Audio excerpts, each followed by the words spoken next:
Welcome back. Welcome back. Hope everybody's doing good today. I know I am. Been doing my little roller coaster thing with my videos. You know, scientifically they say trauma and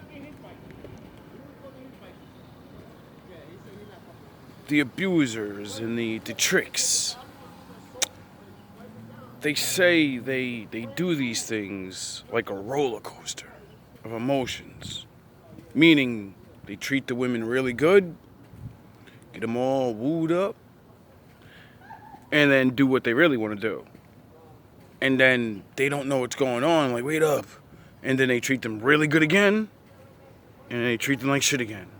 And they treat them really good again, and once they allow themselves to be treated like this, it's scientifically proven that a human being can get used to anything and become addicted to it, right? So once I learned this, I started to look at everything in life as an addiction. Like, really, if you really think about it, all these things that are fucking up our relationships with men and women, they're addictions. Some women have become addicted to having multiple men, so they never learn how to settle down, and they never get to. Same thing with men. Anyway, now that I've been sure for the women that have stuck around and you're learning these things, I'm sure I've ruffled your feathers. And then I show you these other things if you watched the videos last night. I'm sure that made you understand that I don't blame you. We were tricked into this, and we were left to the wayside to figure out how to get out of it by ourselves. That's okay. That's what he made me for. So,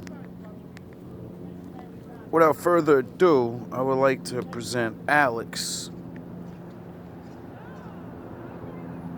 She's a YouTuber, and I've known of her for, I think, a couple of years now. I've seen her before, watched her videos.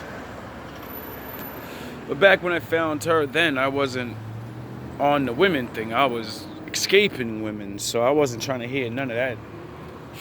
Wasn't trying to teach none of that. I was trying to teach the law on how to be a man and survive through the pain of being destroyed.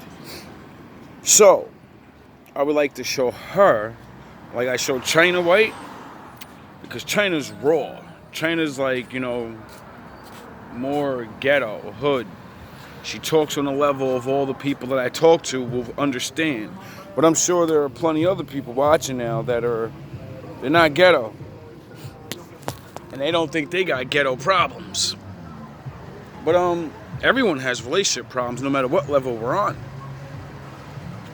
And I think women have forgotten some of these key quality things. So I'm gonna let a woman school you up instead of me saying it, and then you could get mad and be like, I'm gonna reject the information he's saying. He's a man. No, I'm gonna let a woman tell you exactly what it is. Hi guys. There's one thing I've realized over my years of coaching and talking to women. Most women have absolutely no idea of how to make their man feel powerful and capable just by using their words and the way that they talk to him. Men are very simple creatures, and part of who they become is based on the affirmations you make over them. To be treated how you want, you have to inspire and speak to him the way he needs. In order to do this, you have to do three main things. One, get on his level. People have a natural affinity to those who they feel are the most like them. This is important because it lets him feel seen and understood. It's a very comforting thing when you know someone understands what you're going through. Number two, acknowledge him. Part of speaking to the king in him is letting him know that you respect and support him. He won't say it, but men need more support than women do. Let him know that you understand his plight of just simply being. Did she say speak to the man in him? Did she say speak to the boy? Speak to the king. You chose this man. You should be looking at him like a king. And if you don't, what are you wasting your time? You're never going to treat him like one, so he's never going to be with you. You're just going to fight because you won't treat him the way you want to treat a man, and you want him to treat you the way you want to be treated. And that's not going to make for a good relationship. A man. This doesn't have to be anything extensive. For example, when I'm in a relationship, I try to never let a day go by without telling my man, I appreciate all you do for me. What can I do for you? Something that simple will have astronomical effects on how he sees and feels about you. You'd be surprised how many men are walking around craving that attention and appreciation for the little things they do. Something as simple as walking on the outside of the sidewalk or opening the door for you is something he puts so much conscious thought into. So it's imperative that you show recognition and appreciation for these small gestures. Men also measure their self-esteem by their status, and you can be the conduit for that status by complimenting him both privately and in front of his friends and family. Like it or not, a man's ego is extremely important for him, and you can learn how to use it to make him feel loved and respected around his people. Number 3, elevate him past his current level. You have to be extremely careful with this one, because if you don't position yourself correctly, this can come off that you're trying to emasculate and belittle him. For example, let's say your man is in between jobs and looking for work but can't find anything. Saying, why haven't you found a job yet? Hits different than, babe, I'll help you look for a job. Or, babe, look at these jobs I ran across today. You want to take a look at them? It's imperative that you tailor your words, questions, and tonality to help him elevate the level that he's currently at. In other words, speak life into him, not judgment. Now, for the women that's going to automatically say, well, I did that, and that nigga didn't go get the job. I even did the application, and that. Leave that nigga then. That's a nigga that don't want to do nothing. You give him 1 or 2 chances. Maybe his feelings and emotions are hurt. Maybe he doesn't believe in himself. Where he's like, I'm not even going to get the job. I keep getting fired. I'm fucking black. But he doesn't know that that may be the job where they keep his black ass. This unfortunately grates against too many women's egos because it involves submission. Yes. Here's the thing. Men have an innate craving to feel in charge and respected. They like to feel like the man of the house, and they love getting a chance to flex their capabilities every opportunity they get. Isn't it obvious why asking a guy for help about something trivial is one surefire indirect way women try to approach men they like? Even as much as asking a man for his opinion or deferring to his authority and expertise puts him on a higher pedestal, and that inspires him to work to deserve it. A lot of women claim to want a man who's a leader, but wait for a second and think to yourself what a leader is and what it requires. A leader is loved, but also has a great deal of responsibility and a large degree of authority. He's wise and compassionate to the people underneath his care, while at the same time instilling values and competencies required to keep the dynasty running at optimal sufficiency. The paradigm of most successful relationships follows this hierarchical order. Complimenting your man occasionally, stroking his ego, and deferring to his opinion is a great way to make him feel like the leader he is. And rest assured, he will see your efforts and treat you like his better half in return. So until the next video, I'll see you guys later. Bye. Now,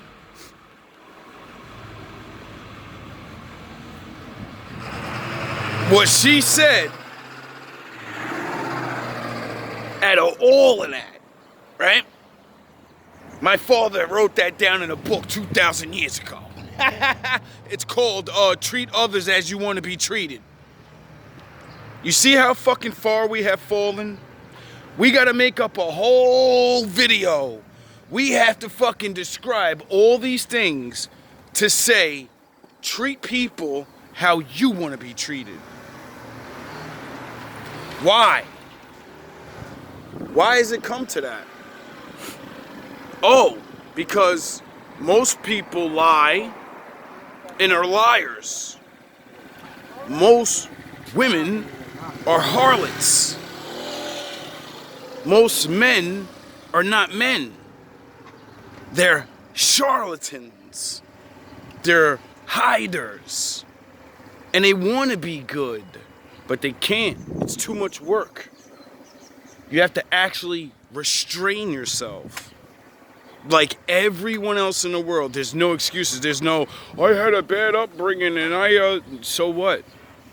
The greatest men half of yous look up to had the same upbringing or worse. So that's why I go fucking hard. That's why I don't give no excuses over here. If you say you had a worse problem, that's fine. I'll name somebody that's better than you and me and anyone you know, and they had a whole bunch of more problems. And they were younger, and they attained glory from thousands of years ago. So I don't want to hear that shit. Those are the men I look up to. I don't look up to nobody that's alive. All they do is take things that was done by the greats and they re-say it their way and package it. I show respect to all the greats that did everything first and wrote everything down, and everyone sells their information and says, look, I made up a new way of living. No, you didn't. You stole something you learned from in fucking college, you liar. It's pathetic. People wonder why I get mad or why I do the way when you obtain honor and understand order and respect, and you see that everyone disrespects their forefathers. I don't even want to talk about mine. Saint Israel Day today.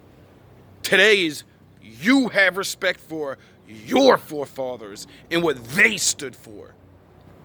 They stood for honor, glory, being a man. Even if you're an average man. Even if you're below average, you're still a fucking man. And there's a code to uphold. You don't have to do with no riches or fancy clothes. It's what you do to other people. It's what you carry on. See, there's nothing wrong with repackaging what was once told. We don't speak those languages anymore. We barely understand those words if we do speak those languages. Language evolves. So, it gets lost in translation of what it means. Especially when they were so smart, they would say one sentence and it would mean a whole video worth of information. Now, you get it? We have to say all these things to describe one sentence. And if you go back further, it'd be 3 words. You go back to the Most High's beginning, it's 1 word. Do. Okay. Here, where are you? Here I am.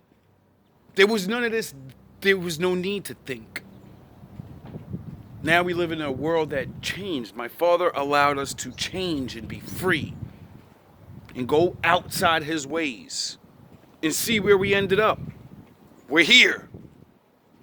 What are we going to do about it? I don't care about the rest of the world. I don't care about everyone in the world. I care about you watching. You're watching. You think you're watching for no reason? You think I made you watch me? You think I found you for no reason and told you, look, I got another channel and blah, blah, blah, blah, blah. Or you think you seen it on IG? Because that's where most of you are coming from. It can't be from YouTube. I never really get anybody from YouTube. I only get people I see in real life and talk to. Or now, IG. So, what do you think made you come here? It was a feeling. You felt something. Even if you wanted to mock me, you're subscribed. See, you just don't get it. I'm here for the mockers. I don't care about the ones that believe and know it already and want to do better. No, I'm here for the ones on the bottom. Like me. Got tricked into being a Sith Lord. And said, you know what? I don't like this way no more. I don't wanna be this no more. I know I can be better. Even if I'm not a rich man, I can still be a better man. I can be a man. Period.